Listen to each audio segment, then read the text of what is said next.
Hello. Yeah, tonight I'm going to read from these letters that I sent home in innocence to my wife Mo in Portland. And she liked them, and now she's edited them into a zine. It's for sale in the Gear Shack if you want to do that.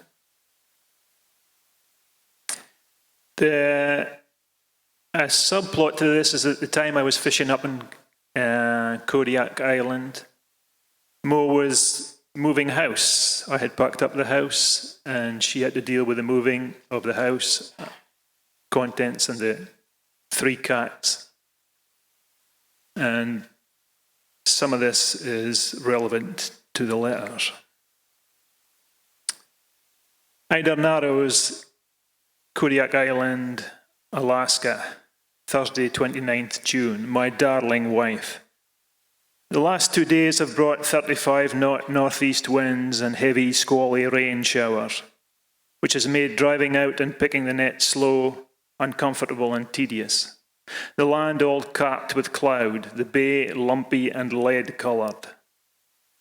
Sloppy weather, Harvey calls it, slamming and durding in the skiff, sliding back, then surfing, the nets taut and straining.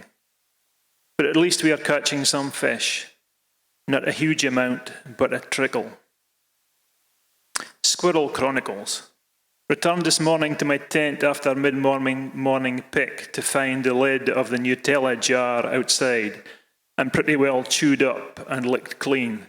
The Nutella jar still inside, knocked over, but no sign that the squirrel had been into the contents. Harvey gave me a replacement lid from his stock of Nutella jar lids.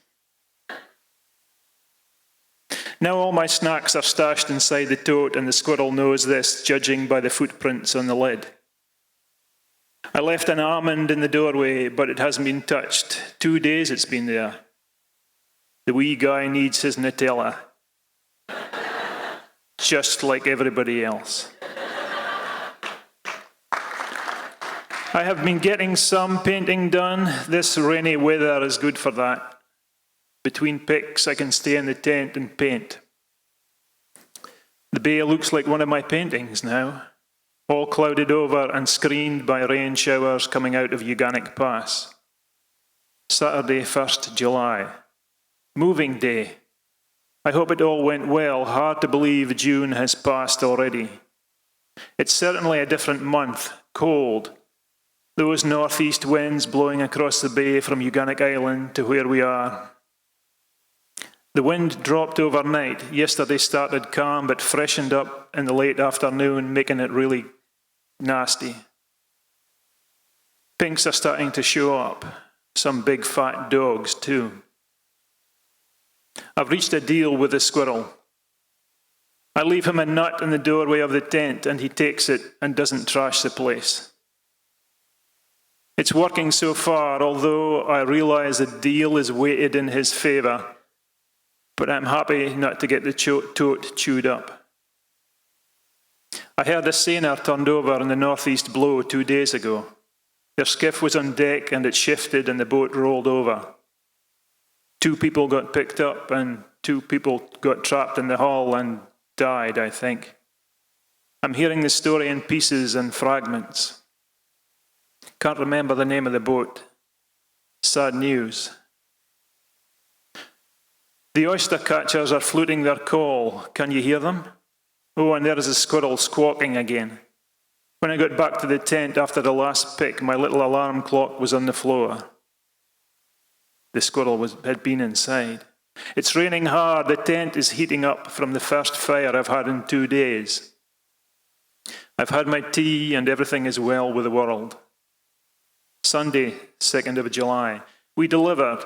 Mike was still coming to terms with his morning, hadn't had his coffee, a little grumpy, wearing his ear defenders on top of his head, his hair bunched up between the defenders. Robin quietly efficient as always. Mike is the visiting jester of the bay, turning up and doing a turn, a little jig, a wave, and then he's gone. Steve got a shark in his net last night. I think he got it out alive.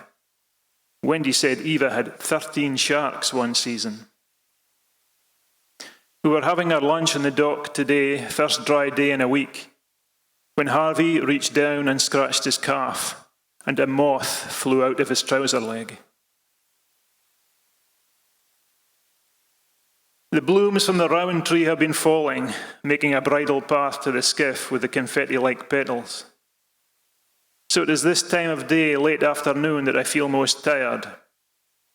Almost can't do anything when I get back to the tent. Make a pot of tea, have a snack, look at my sketchbooks, discard the paintings that don't make the grade, put them by the stove for fire lighting, eat a chocolate bar, be thankful for my tote of food, just sit in the chair. Monday, 3rd of July.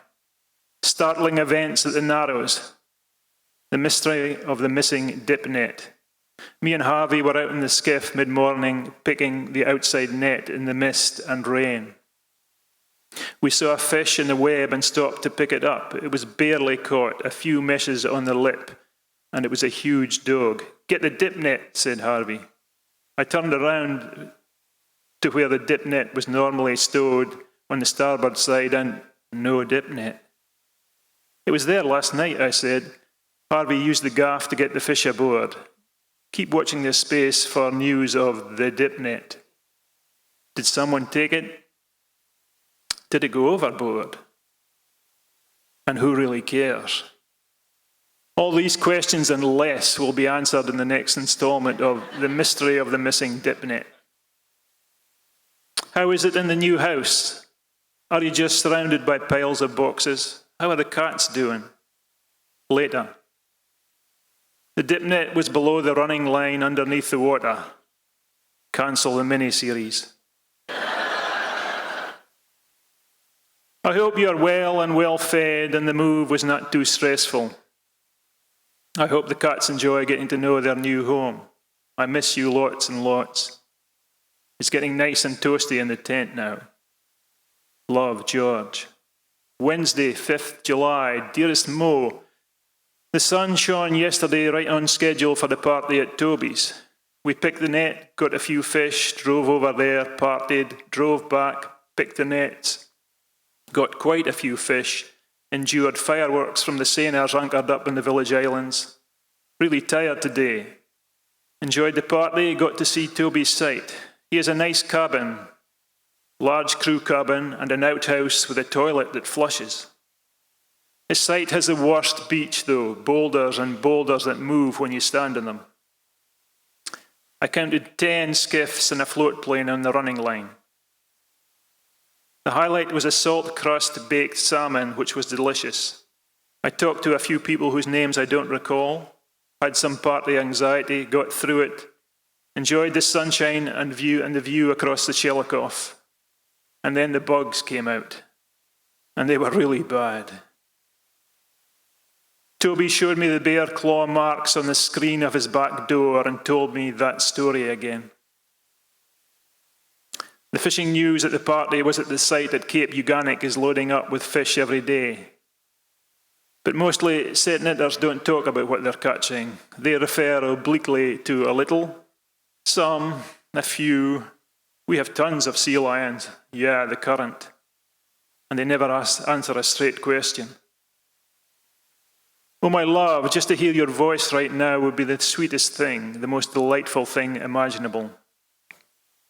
I am a little lonely and melancholy today. It's funny how socializing can make me feel lonely. How are you settling into the house? How is the cat situation? Do you ever drive back to the old house in the evening by mistake? The inside bay here is opening tomorrow to sailors at midday. There are a few waiting already. What a curious job sailing looks from the outside, to me anyway. Why would you just sit and wait in line? I hear my dad saying, you dinna catch fish with a boat tied to the pier, and see him shaking his head. I am having a little disdain for the sailors. The raspberries are starting to flower and the salmon berries too. Last year when I arrived, July 6th, there were salmon berries ripe and ready to eat. Anitra's lower unit.